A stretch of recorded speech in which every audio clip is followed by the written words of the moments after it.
It was not a battle with swords in hand, but a constant struggle against dampness, darkness, hunger, and entropy. The slow destruction of everything that had been created by man. Survival did not depend on heroic deeds, but on a set of inconspicuous but vital skills. How to preserve food without a refrigerator. How do you light your home when candles are a luxury? How do you make an ordinary barrel airtight to preserve crops or water? These questions were much more relevant to medieval people than dynastic disputes between kings. The answers to these questions are the real secrets of survival, hidden in everyday details and long-forgotten practices. Watch the video to the end to find out what inconspicuous technologies and household tricks actually allowed people to survive another day.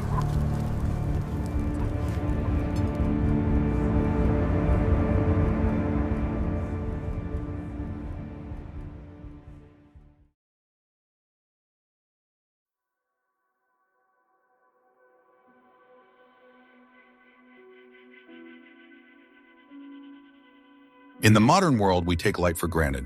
One flick of a switch and the darkness recedes. In the Middle Ages, however, light was a precious and strictly limited resource. For most people, night was a time of almost complete darkness, broken only by moonlight or the glow of a hearth. Wax candles were incredibly expensive. They were made from beeswax, which was a scarce material, and most of it was used for the needs of the church. Such a candle burning with an even, clean flame and a pleasant honey aroma was a symbol of status, available only to the highest nobility and clergy. More common were tallow candles made from animal fat, but even these were expensive. They burned unevenly, smoked heavily, and gave off an unpleasant odor. For a peasant or a simple townsperson, spending money on a tallow candle was often an unaffordable luxury. Therefore, the basis of the lighting economy of the common people was a different, practically free technology that required only time and knowledge. The solution to this problem was a simple but effective technology: the rushlight. This was the main source of light for peasants and townspeople for centuries. In the fall, after the harvest, entire families would go to the marshes and riverbanks to gather ripe stalks of common sedge, or rushes. They were carefully cleaned of their tough outer skin, leaving only a thin, continuous strip that acted as a reinforcing frame and prevented the fragile core from falling apart. The inner porous core of the stem, similar to foam, was an ideal natural wick. These blanks were then carefully dried for several weeks, often hanging in bunches under the roof. The next step was to prepare the combustible material. Most often, this was animal fat left over from cooking, such as beef or mutton. Any fat waste was carefully collected and stored in a special pot. Before making the candles, the fat was melted over a low heat. The dried reeds were dipped into hot, but not boiling fat one or more times, allowing each layer to harden. The fat soaked into the porous core, turning the thin stem into a primitive candle.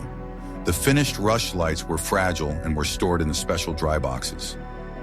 Such a candle burned dimly, with a characteristic smoky haze and the smell of burnt fat, but provided enough light for small household tasks such as mending clothes, sharpening tools, or spinning. The length of a standard rush light was about 30 centimeters, and it burned for about 15-20 minutes. There were special metal holders for it called nips, similar to tongs on a weighted base, which clamped the candle at an angle. The angle was important. Too horizontal, and it would burn too quickly. Too vertical, and the flame could go out. This simple technology, based on readily available materials, was the only way to extend daylight hours for millions of people. Do you think modern people, accustomed to bright and free light, could adapt to a world where every hour of lighting requires labor and resources? Write your opinion in the comments.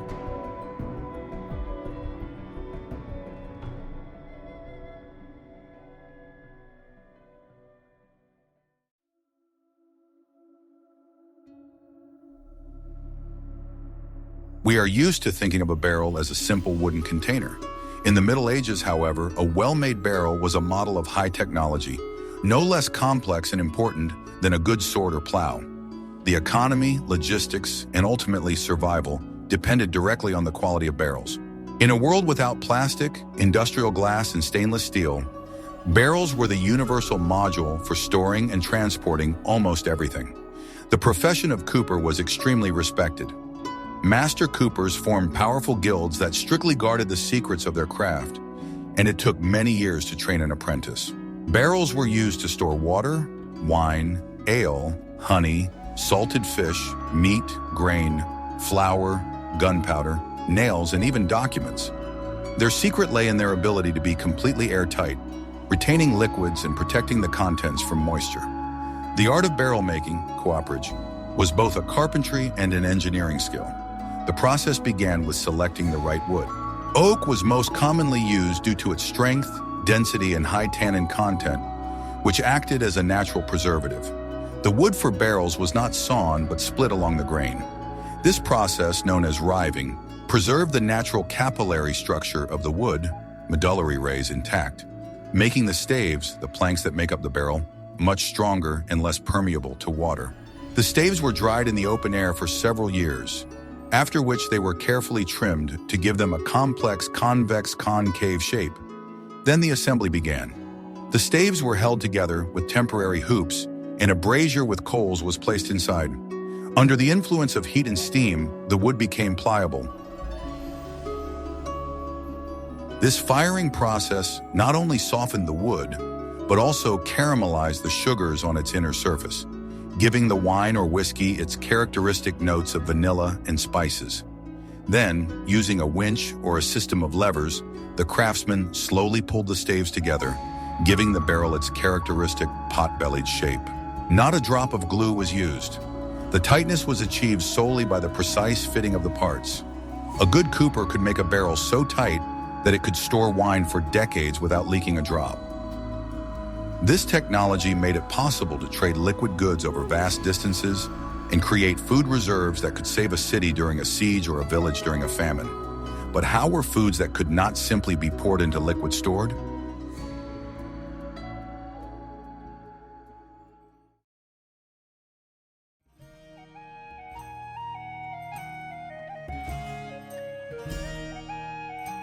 Preserving perishable foods, especially meat and fish, during the warm months was one of the most difficult tasks of the Middle Ages.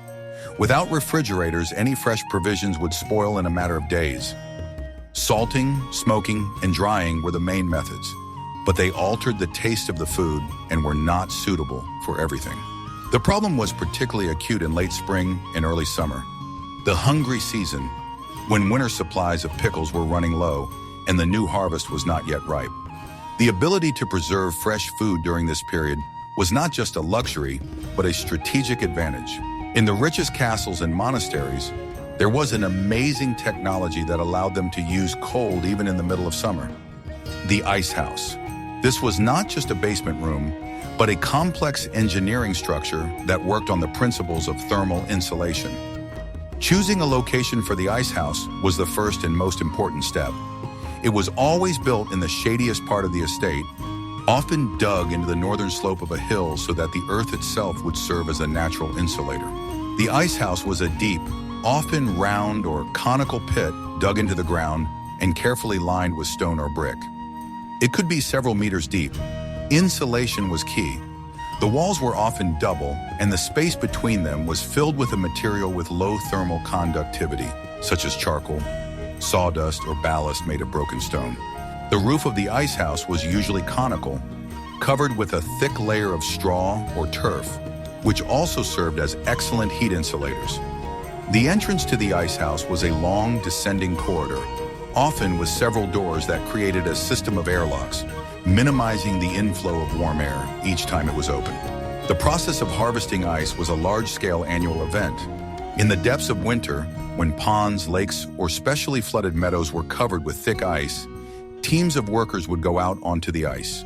Using long two-handed saws similar to those used for felling trees, they cut out large, smooth blocks of ice. These blocks, weighing hundreds of kilograms, were pulled out of the water with large iron tongs and winches, loaded onto sleds or carts drawn by oxen, and slowly transported to the ice house. Inside the glacier, the painstaking work of stacking began. The blocks of ice were stacked as tightly as possible, and each layer was covered with a thick layer of straw or sawdust. Thanks to its tubular structure, the straw created thousands of air pockets, which were the best insulators known at the time. The goal was to create one giant, monolithic block of ice, protected on all sides.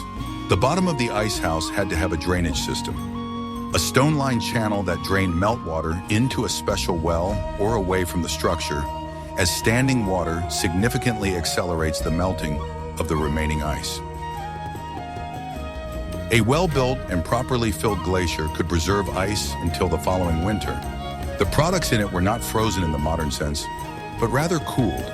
Perishable foods such as butter, cream, game, or fish were placed in airtight clay or tin containers and placed on shelves along the walls or directly in niches carved into the ice mass.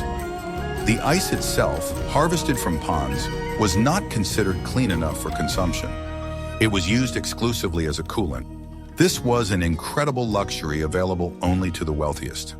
The ability to serve chilled wine or a cream-based dessert in July was not just a culinary delicacy, but a powerful demonstration of status and power, showing that the owner of the castle could afford to control even the seasons.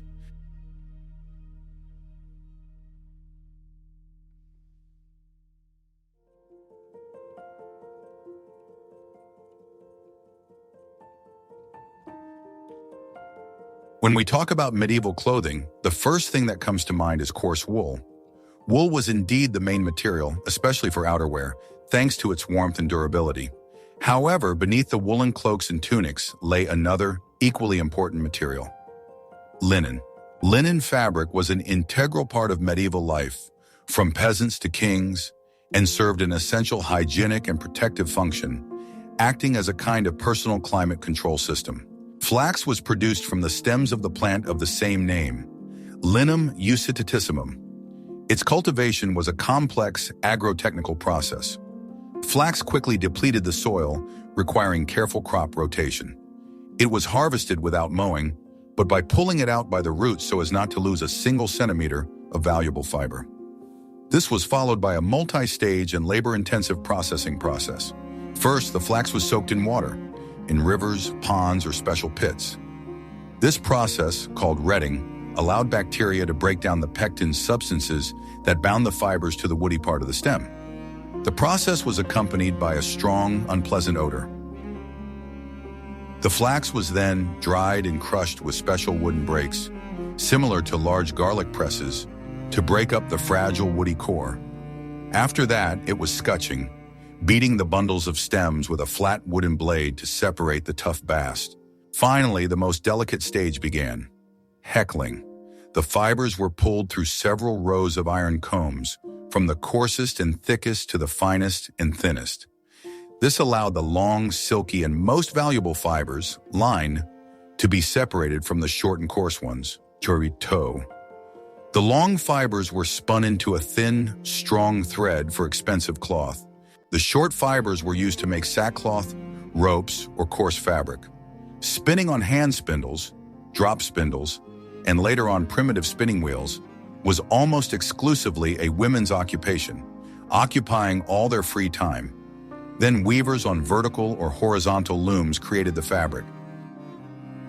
Unlike wool, linen was smooth, cool to the touch, and most importantly, very hygroscopic. It absorbed moisture perfectly.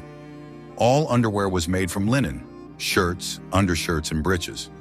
This linen layer between the body and the coarse, often prickly woolen clothing was the first level of comfort, but its main function was hygienic.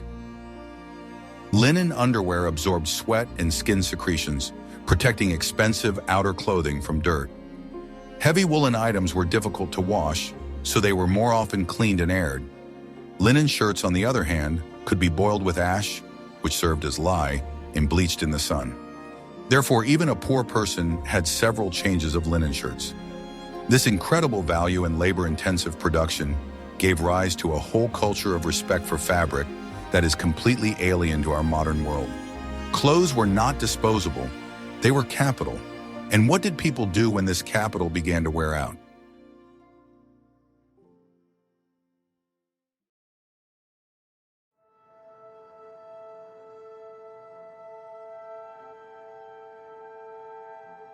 In the modern world, we are used to fast fashion and cheap clothes. An item that is torn or out of fashion is easily replaced with a new one. In the Middle Ages, however, fabric was one of the most valuable commodities. Its production, whether wool or linen, required enormous amounts of time and labor. A roll of good cloth or linen could cost more than a cow and represented a significant amount of capital. Clothing was an important part of inheritance and was listed in wills alongside land, livestock, and tools. Moreover, there were strict laws against luxury, sumptuary laws that regulated what fabrics and colors could be worn by representatives of different social classes. The right to wear silk, velvet, or certain shades of scarlet and purple was a privilege of the highest nobility. Thus, fabric was not just a material, but a marker of social status and personal wealth that had to be preserved at all costs.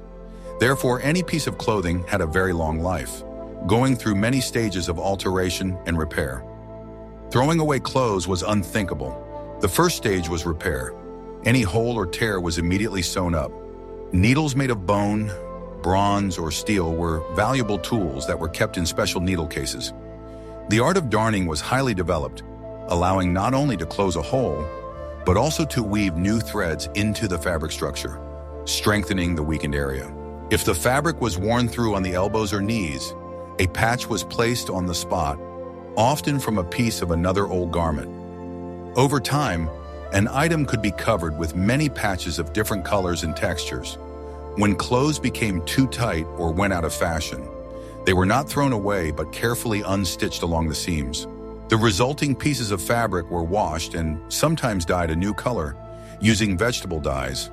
For example, onion peel broth for yellow-brown shades or woad for blue, to refresh their appearance. Only then would the tailor rework the fabric, using the least worn parts to create new clothes for the younger generation. Large pieces were used for new items, and small scraps were carefully saved for future patches. When clothes became so worn that they could no longer be worn, their life cycle did not end. They were cut into smaller pieces. The good parts could be used to make bags, sacks, or quilted linings for clothing. From the many layers of quilted linen and fabric scraps, gambesons were made, soft armor worn under chainmail. This was a vital use of textile waste in military affairs. The most worn-out pieces of fabric were turned into rags for cleaning, filters for straining liquids, or even wicks for oil lamps. It was a zero-waste economy dictated not by concern for the environment, but by harsh necessity. And even that was not the end of it. The most worn-out linen and cotton rags were the most valuable raw material for one of the most important medieval industries, paper manufacturing. Before the spread of paper made from wood pulp, which happened much later, paper was made from recycled textiles. Rags were collected by special rag pickers, sorted, and then left to rot at a paper mill, where they were ground in vats until they became a fibrous mass. This pulp was then continuously beaten with heavy hammers driven by a water wheel until the fibers were completely separated. The mass was then scooped up with special mesh frames, drained, pressed, and dried to produce sheets of paper. In this way, an old linen shirt, having served its purpose as clothing and rags, could find a new life as a page in a manuscript or an important document.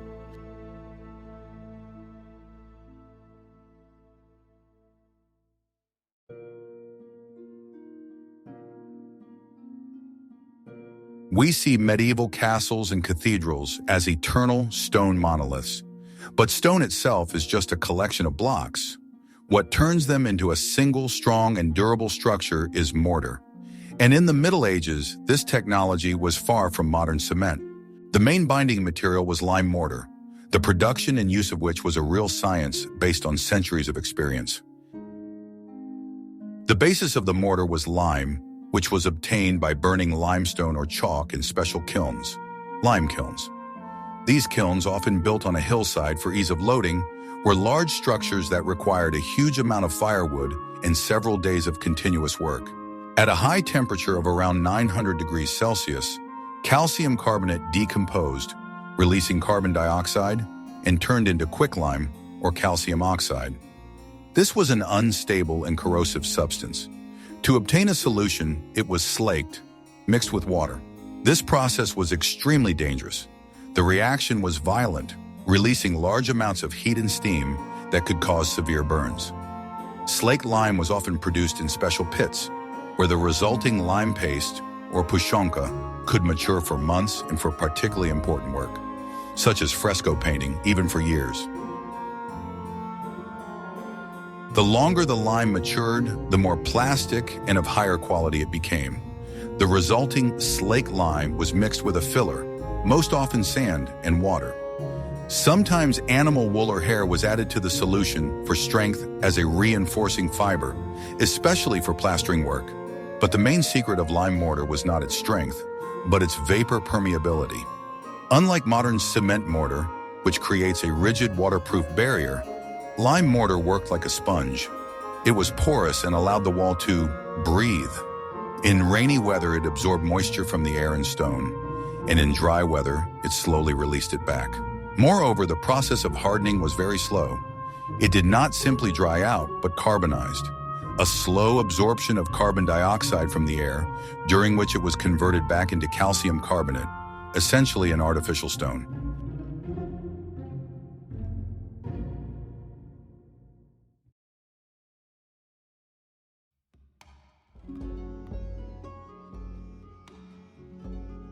In a world without GPS and accurate clocks, orientation in space and time was based on observing nature and simple but effective instruments. Survival, trade, and even construction depended on the ability to read the language of the sun, stars, and water. The main point of reference, of course, was the sun. Travelers and builders could determine the cardinal directions using a gnomon, a simple vertical pole. At noon, the shadow cast by the gnomon was shortest and pointed directly north in the northern hemisphere.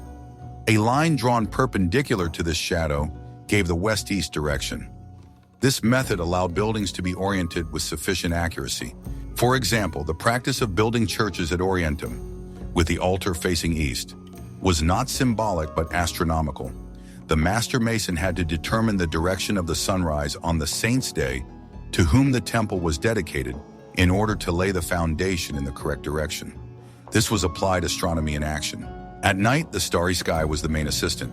The North Star, which hardly ever moves, was a reliable indicator of north. Travelers and sailors found it by the Big Dipper of the Big Dipper, or by the constellation Cassiopeia. Knowledge of the constellations and their movements across the sky was not just a curious fact, but a vital navigational skill. To determine the time more accurately at night, scientists and navigators used an instrument called a nocturnal. It was a simple analog calculator, usually made of wood or brass, consisting of several discs. The observer would align the central hole with the North Star, and then align a movable lever with certain pointer stars, for example, from the Big Dipper. The scale on the device showed the time of night with remarkable accuracy for that era. This made it possible, for example, to keep a night watch on a ship according to a precise schedule. Measuring time was more complicated. The 24 hours we are used to were the domain of astronomers. In everyday life, the day was divided into 12 day and 12 night hours, the duration of which varied depending on the season. A summer day could last 80 modern minutes, while a winter day could last only 40. This system, known as the temporal hour, was intuitive for an agrarian society whose rhythm of life was completely dependent on sunlight. The main tool for measuring time during the day was the sundial. These could be large stationary clocks on the walls of churches and castles, or small portable diptychs made of ivory. However, they were useless in cloudy weather and at night. For continuous time measurement, mainly in monasteries where it was important to observe the exact order of worship, more complex devices were used. One of them was a water clock, or clepsydra.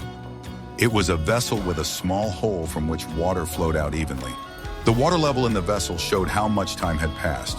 Engineers of the time struggled with the problem of changing water pressure as the vessel emptied, devising complex container shapes, such as conical ones, to equalize the flow. More advanced models could have a float with a pointer or even activate a mechanism that struck the hours. Another method was to use graduated candles. Monasteries produced candles of a strictly defined size and density, on which marks corresponding to the hours were applied. As the candles burned down, it was possible to keep track of time fairly accurately during the night. But for most people, the main timekeeper was the ringing of the nearest church bells, which marked the canonical hours of prayer and set the general rhythm of the working day.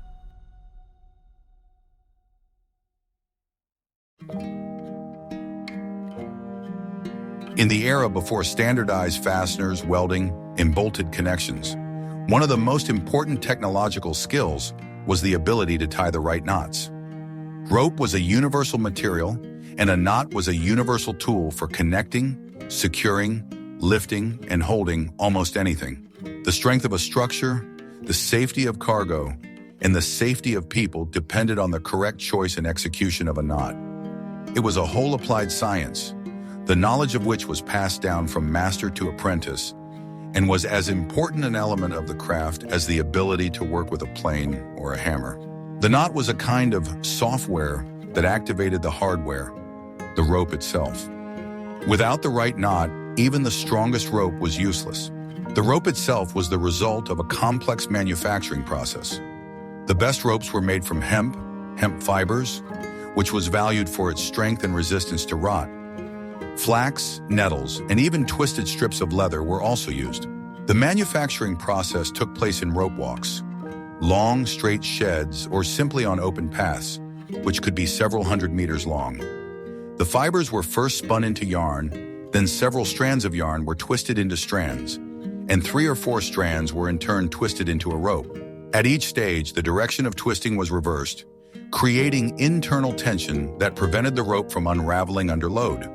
For marine use, ropes were additionally impregnated with hot pine resin, which made them water-resistant and significantly extended their service life in aggressive salt environments. Knowledge of knots was highly specialized. Sailors, builders, and farmers had their own completely different vocabularies of knots, adapted to their specific needs. Sailors' knots had to hold securely under variable loads and untie quickly even after getting wet. Builders' knots used to tie scaffolding had to be as strong as possible and not weaken over time. In addition, knots were an integral part of the creation of the simplest mechanisms. A rope passed through a system of blocks created a pulley, a system for lifting heavy loads that multiplied human strength many times over. It was thanks to this technology, which depended entirely on the correct knots, that the builders of Gothic cathedrals were able to lift huge stone blocks to dizzying heights. A person who mastered this art could use a simple rope to create complex lever systems, secure scaffolding, moor a ship in a storm, or securely tie valuable cargo to a cart for a long journey. Choosing the wrong knot or tying it incorrectly could have disastrous consequences. Therefore, the ability to read rope and speak the language of knots was one of the fundamental secrets of medieval survival.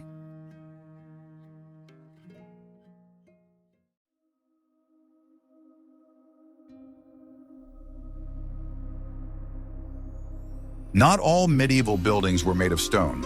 Stone was an expensive and labor-intensive material used for building castles, churches, and the homes of wealthy townspeople. The dwellings of most ordinary people were built using a much more affordable and quicker technique known as wattle and daub. This technique, examples of which can still be seen in half-timbered houses in England and continental Europe, allowed for the creation of strong and relatively warm walls using the most common materials: wood, clay, and straw. This was not a sign of poverty, but an example of rational and sustainable construction, ideally adapted to local resources. The basis of the structure was a strong wooden frame made of thick, load-bearing beams, most often made of oak. The carpenters who built these frames were highly skilled craftsmen. They processed the logs by hand using axes and adzes and used complex carpentry joints such as tenon and mortise, or dovetail, which were fastened with wooden pegs. This frame was a self-supporting skeleton that could stand for centuries. The space between the beams was filled with wattle. To do this, thin stakes or branches, staves, were inserted vertically into the grooves of the frame, which were then tightly woven together with flexible rods, withies, most often made of hazel or willow. The process resembled weaving a giant basket directly into the wall. The wattle had to be dense enough to hold the clay coating, but loose enough to allow the clay to penetrate and bond securely with the frame. The next step was to apply the coating. Clay was mixed with water, straw, grass, or even manure. It was a kind of medieval composite material chemistry. The clay provided mass and thermal insulation. The straw acted as a reinforcing material, like modern fiber in concrete, preventing the clay from cracking as it dried. Manure, in addition to improving the plasticity of the mixture, contained enzymes that acted as a natural preservative for the wattle. The mixture was often prepared in a special pit, where it was kneaded with feet until the desired consistency was achieved. The resulting mass was applied by hand to the wattle frame on both sides, carefully filling all the gaps. The layer could be up to 10–115 centimeters thick. The clay created a solid, airtight wall that kept the heat in really well. After drying, the clay walls were whitewashed with lime. This wasn't just for looks. The layer of lime protected the clay from moisture and rain, and also had some antiseptic properties preventing the growth of mold. The roofs of such houses were most often covered with a thick layer of straw or reeds. Laying a thatched roof was a separate art.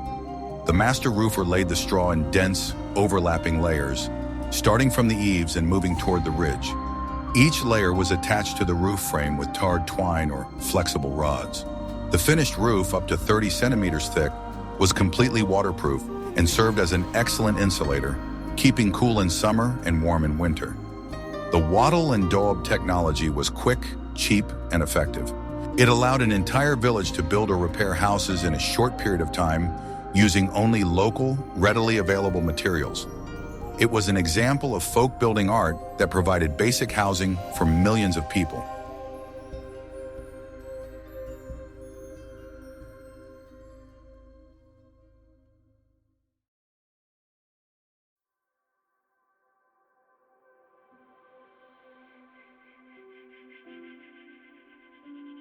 In an era when literacy was the preserve of the clergy and a narrow circle of aristocrats, and books were handwritten and fabulously expensive, the human brain was the main repository of information.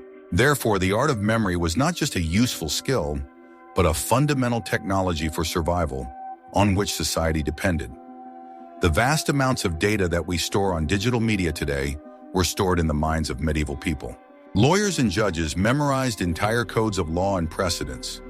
Merchants kept track of hundreds of commercial transactions, prices, and debt obligations.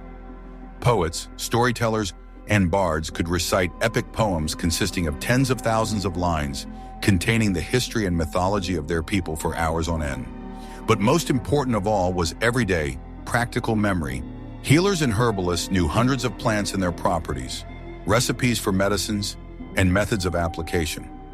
Peasants knew by heart the boundaries of all the fields in their village, oral agreements on the use of communal lands, and a complex agricultural calendar based on signs. The memory of the community elders served as a living archive, replacing written documents. There was even a ritual called beating the bounds when the elders of the community led the young people around the boundaries of the parish, showing them key points and sometimes even symbolically striking them, so that knowledge of the boundaries would be fixed in their memory through a vivid experience. When concluding oral agreements, witnesses were specially invited whose sole task was to memorize all the terms so that they could later confirm them. Special mnemonic techniques were used to facilitate memorization.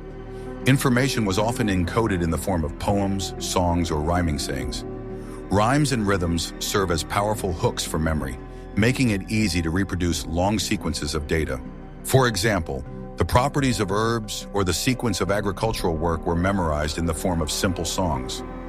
Genealogical trees and historical chronicles were passed down in the form of ballads and sagas, where the narrative structure helped to keep complex sequences of names and events in memory. Medieval survival, as we can see, was not so much a matter of brute force as it was a matter of knowledge, precision, and foresight. It was a quiet, daily war against entropy, in which the winner was the one who better understood the properties of materials, the laws of nature, and the weaknesses of human memory. The ability to tie a knot correctly, build a watertight barrel, keep a fire going, or remember the healing properties of herbs was much more important for a long life than the ability to wield a sword. These forgotten technologies and practices form the invisible foundation on which our modern civilization was ultimately built. Which of these forgotten skills do you think could be most useful even in today's world, which is facing new challenges? We would love to hear your thoughts in the comments.